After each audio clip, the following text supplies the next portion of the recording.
जैसे लाडली बहना का जिक्र हुआ था, सरकार सत्ता पे आई थी लाडली बहना को लेके 3,000 रुपए किलो, अभी तक 3,000 रुपए नहीं किया गया। अब मध्य प्रदेश की बात करते थे, बलात्कार केस आते हैं, महिलाओं को छेड़छाड़ के केस आते हैं, उस पर आप कुछ कहना चाहेंगे? नहीं, केस तो आते हैं, ऐसा है नहीं कि केस नहीं आते आते हैं। हाँ, मगर उसके लिए महिला सुरक्षा को लेकर आप क्या महिला सुरक्षा तो होती है, मगर क्या कर सकते हैं, मैं बोलती हूँ। नमस्कार, मैं दीपेश पटेल और आप देख रहे हैं राजनीति मंच। आज मैं मौजूद हूँ प्रदेश कार्यालय भाजपा के भोपाल में और मैं यहाँ आज जैसे बजट पेश हुआ है मध्य प्रदेश का, तो मैं यहाँ के कार्यकर्ताओं से कुछ लोगों से बात करना चाहूंगा कि बजट में क्या क्या पेश हुआ है, मध्य प्रदेश की जनता को इससे क्या लाभ होने वाला। नमस्कार सर, क्या नाम हुआ? रत्नेश सिंह, जिला मंत्री भाजपा किसान मोर्चा भोपाल से। आज जैसे बजट पेश हुआ है तो इसमें क्या किस क्षेत्र में कितना निवेश हो रहा है, क्या क्या फायदा हो रहा है, इसके बारे में थोड़ी बताइए। देखिए, आज मध्य प्रदेश का जो बजट आया है वो महिलाओं के लिए, युवाओं के लिए, किसानों के लिए, मजदूरों के लिए, सभी को समाहित एक संतुलित बजट है, जिसमें हर किसानों की आय दोगुनी कैसी उसकी चिंता हुई है, युवाओं का रोजगार कैसे मिले उसकी चिंता की है, हर मजदूर का उत्थान कैसे हो सके, हर प्रकार से सरकार ने सभी वर्गों की, क्योंकि हमने कहा ये कि हमारे 4 जातियां हैं, महिला, किसान, युवा, मजदूर। भाजपा का यही उद्देश्य है, हमारी सरकार का, हम इन 4 वर्गों का विकास, ना कोई जात पात की बात, हर महिला का विकास, हर युवा का विकास, हर किसान का विकास, हर मजदूर का विकास, हमारा ऐसा लक्ष्य है। और ये सारे विषयों को ध्यान में रखते हुए हमारे मध्य प्रदेश के यशस्वी मुख्यमंत्री और मध्य प्रदेश के डिप्टी सीएम जगदीश देवड़ा वित्त मंत्री जी ने बजट पेश किया है। ये ऐतिहासिक बजट है। हम मध्य प्रदेश सरकार को बधाई देना चाहते हैं, जिससे हर युवा के हाथ में काम होगा, हर युवा सेल्फ डिपेंडेंट बने। कोई जरूरी नहीं है कि नौकरी करे, रोजगार ले, अपना स्वयं का व्यवसाय कौशल विकास के माध्यम से रोजगार खुद डेवलप करे, खुद रोजगार हासिल करे और लोगों को भी रोजगार के लिए प्रोत्साहन करे। ऐसा ऐतिहासिक बजट पेश हुआ, इसके लिए मैं मध्य प्रदेश सरकार को बहुत बहुत बधाई, बहुत बहुत शुभकामनाएं देना चाहता हूं। जैसे किसानों की बात होती है, मध्य प्रदेश पूरा किसान शासित राज्य है ना, अब यहाँ पे किसानों को क्या क्या फायदा हो इसके बारे में बताइए। अभी आपने कुछ समय पहले देखा था आपने कि हमारे माननीय मुख्यमंत्री जी ने मध्य प्रदेश में गेहूं का समर्थन मूल्य 2600 किया, लेकिन वो अभी मिल नहीं रहा है ना। हाँ, मिलेगा, क्यों नहीं मिलेगा, हो गया, घोषणा उसकी हो गई, अब चालू होगी। अभी उन्होंने कहा 5 रुपए में बिजली का कनेक्शन। तो हमारी सरकार तो किसानों की सरकार, किसानों के लिए समर्पित है, किसानों की सरकार है, किसान के लिए ही 24 घंटा सोचती है और किसानों के लिए ही करना है, क्योंकि किसान खुशहाल होगा तो पूरा प्रदेश खुशहाल होगा। 3,000 रुपए शायद धान का बोला था, 4,000 पर हेक्टेयर मिला, तो जो बोला है वो किया, हम मिलने लगा, मिलेगा, मिल नहीं रहा है। लेकिन तो अभी घोषणा हुई है, सारी चीजें हो जाएगी, मिलेगा। जैसे हमने जो कहा है वो किया है, ऐसा नहीं है कि हम, ये तो कांग्रेस की सरकार है, से घोषणा करते काम नहीं करते, 1 रुपए का चेक देते, हमारी सरकार है तो हम करेंगे उसको। जब यहाँ पे सरकार में आए थे भाजपा, जब मोहन सरकार बनी मोहन जी की, तो उन्होंने लाडली बहना का 3,000 रुपए बोला था, तो वो अभी तक नहीं मिल रहा, 1.5 साल होने लगे। देखिए, उन्होंने कहा था अभी तो, लेकिन कांग्रेस तो कह रही थी बंद हो जाएगी। हम अभी लगातार, हमारी सरकार को 1 साल हो गया, लेकिन हम लगातार 1,000 से हम 1250 तक पहुंचे हैं। हाँ। ऐसा नहीं है कि आप तुरंत आप कर देंगे, लेकिन प्रोसेस हमने कुछ तो बढ़ाया। हाँ। वो तो खत्म करने की बात कर रहे थे, लेकिन हम आगे की ओर बढ़ रहे हैं, आप उस पर ध्यान दीजिए। हम 1,000 से 1250 तक पहुंचे हैं, वो तो कह रहे थे 1,000 से 0 हो जाएगा। अच्छा। तो कौन सही है? तो मतलब 3,000 तक जो कहा है, कब तक होने को उम्मीद है? वो नीतियां बनती हैं, सरकार तय करेगी, उसकी सारी एजेंडा तैयार होगा, उसके बाद पता चलेगा आपको, उसके बाद ऐसा। कुछ महिला मोर्चा की सदस्य हैं, हम इनसे भी बात करना चाहेंगे आज के मध्य प्रदेश के बजट के बारे में। नमस्कार मैम, क्या नाम है? वंदना दुबे।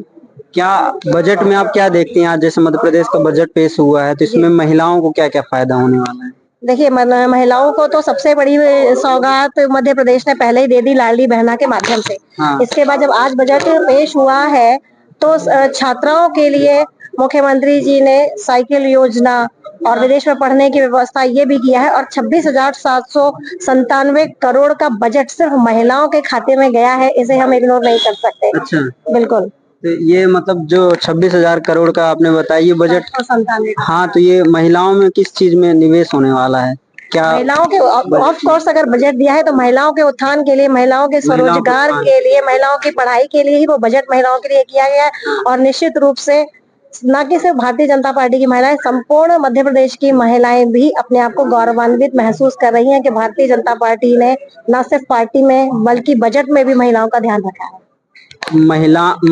महिला मोर्चा है, मैं इसमें ये पूछना चाहूंगा कि जैसे लाडली बहना का जिक्र हुआ था, सरकार सत्ता पे आई थी लाडली बहना को लेके 3,000 रुपए किलो, अभी तक 3,000 रुपए नहीं किया गया, इस पे क्या कहना? देखिए, एक बात मैं ये कहना चाहूंगी कि सरकार सत्ता में लाडली बहना की वजह से नहीं आई। सरकार पहले से ही सत्ता में थी, उसके बाद लाडली बहना योजना का प्रावधान किया गया था शिवराज सिंह जी के नाम अब बात रही कि उसको बढ़ाना है। तो हम भी जब घर में कोई भी चीज करते हैं तो उसको बढ़ाने में समय लगता है। हमारे लिए व्यवस्था कर दी गई और सरकार के आने के बाद व्यवस्था मतलब बनाने के लिए नहीं की गई है, सरकार में ही व्यवस्था कर दी गई थी। जब समय मिला तब की, अब सरकार है तो निश्चित रूप से जिस सरकार ने इतनी व्यवस्था की वो आगे भी व्यवस्था बहनों के लिए करेगी। लग रहा है मिलेगा 3,000। बिल्कुल मिलेगा, लग नहीं रहा मिलेगा ही 1,000। आप बताइए क्या नाम है? रेखा रघुवंशी हूँ। क्या कहना चाहेंगे मध्य प्रदेश बजट में आप? मध्य प्रदेश का बजट बहुत अच्छा है और हमेशा महिलाओं के लिए अच्छा रहा काम। महिला आज मध्य प्रदेश सुरक्षित महसूस कर रही हैं आप? सुरक्षित महसूस करती हूँ। मैं तो हमेशा अकेली रही हूँ और हमेशा सुरक्षित रही मध्य प्रदेश में बीजेपी की सरकार आई तब से। मतलब जो देश छोड़िए, आप मध्य प्रदेश की बात करते थे, बलात्कार केस आते हैं, महिलाओं को छेड़छाड़ के केस आते हैं, उस पर आप कुछ कहना चाहेंगे? नहीं, केस तो आते हैं, ऐसा है नहीं कि केस नहीं आते हैं। मगर उसके लिए महिला सुरक्षा को लेकर आप महिला सुरक्षा तो होती है, मगर क्या कर सकते हैं। मैं बोलती हूँ महिला सुरक्षा को लेकर पहली बात हमारे यहाँ कानून है। अब इससे पहले जब हमारे यहाँ केस आते थे तो उनको दबाया जाता था, आज उनके ऊपर कार्यवाही की जाती है। परसों ही मुख्यमंत्री जी ने अभी एक घोषणा और की है कि जबरन जो बहनों का धर्मांतरण कराएगा उसे फांसी की व्यवस्था, उसके लिए फांसी का प्रावधान किया गया है। तो इससे बड़ी सुरक्षा की बात क्या हो सकती है? यहाँ रेप होते हैं, बलात्कार होते हैं, उन्हें फांसी न दे के आप धर्मांतरण पे फांसी करने जा रही हैं, ये कहाँ तक? नहीं, बिल्कुल रेप के लिए जब केस आपने देखा होगा, रेप के ऊपर फांसी का प्रावधान है और साबित होने पर फांसी दी ही जाती है। जितनी सुरक्षा के लिए कानून मध्य प्रदेश की सरकार में, मोदी जी की सरकार ने बनाए, उतने आज तक किसी ने बनाए ही नहीं। योजना चलने भी चाहिए ना? नहीं, बिल्कुल योजना चलाने वाले, देखिए योजना बनाने वाली सरकार है, जो रोज योजना चलाने वाले आप और हम है, समाज है, सबकी जिम्मेदारी। बहुत शुक्रिया आपका। और यहाँ पे शिवम जी मौजूद हैं जो प्रदेश प्रवक्ता हैं, इनसे मैं जानना चाहूँगा आज के बजट के बारे में, क्या युवाओं के बारे में क्या बजट हुआ, किसान के बारे में क्या बजट हुआ और महिलाओं के बारे में। नमस्कार सर, स्वागत है।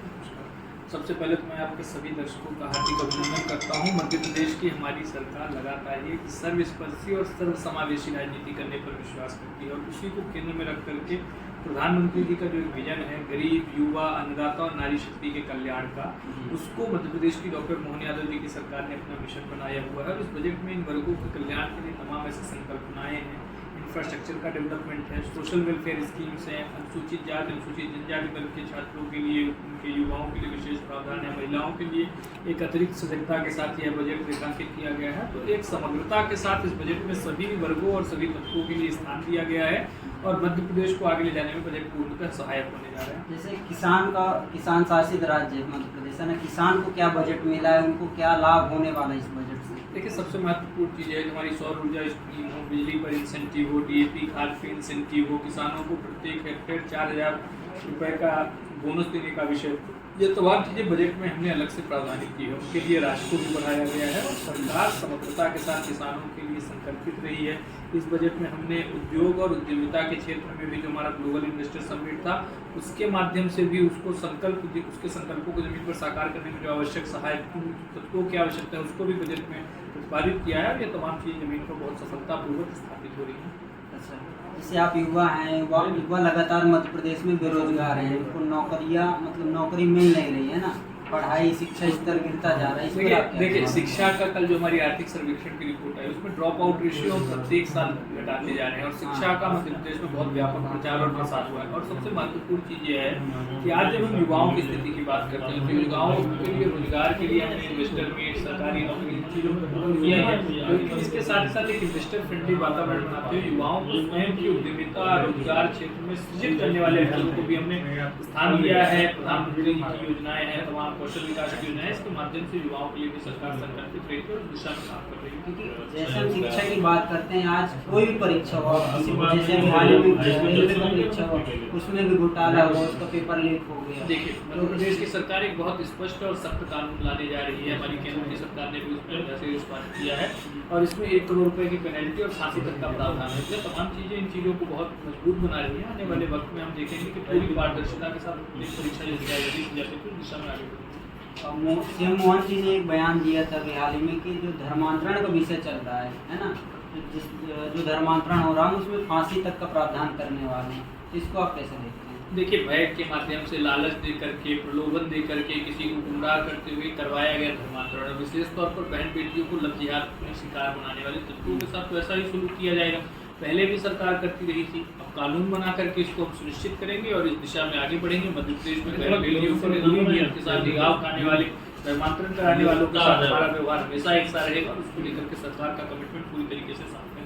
चलिए, धर्मांतरण पे ठीक है, महिला सुरक्षा को लेकर आप क्या सोचते हैं? क्योंकि आए दिन बेटियों का बलात्कार, बहनों का बलात्कार होता है, इस पे आप कैसे देखते हैं? उस पर कोई फांसी वगैरह होगा नहीं? देखिए, लगातार मध्य प्रदेश की सरकार ने जो अव्यस्त बच्चियां हैं उनके साथ इस प्रकार की घटना करने पर फांसी तक का प्रावधान कर रखा है। फास्ट ट्रैक कोर्ट के माध्यम से बाकी मामलों में भी हम लगातार सजा को सुनिश्चित करते हैं और मध्य प्रदेश में डॉक्टर मोहन यादव का बुलडोजर हमेशा तैयार रहता है। अगर कोई भी व्यक्ति इस प्रकार से अनाप शनाप तरीके से कहीं पे जा करके बहन बेटियों के साथ दुराचार जैसी घटनाओं को अंजाम देगा तो उसके विरुद्ध कठोर कार्रवाई की जाएगी। चलिए, बहुत शुक्रिया आपका।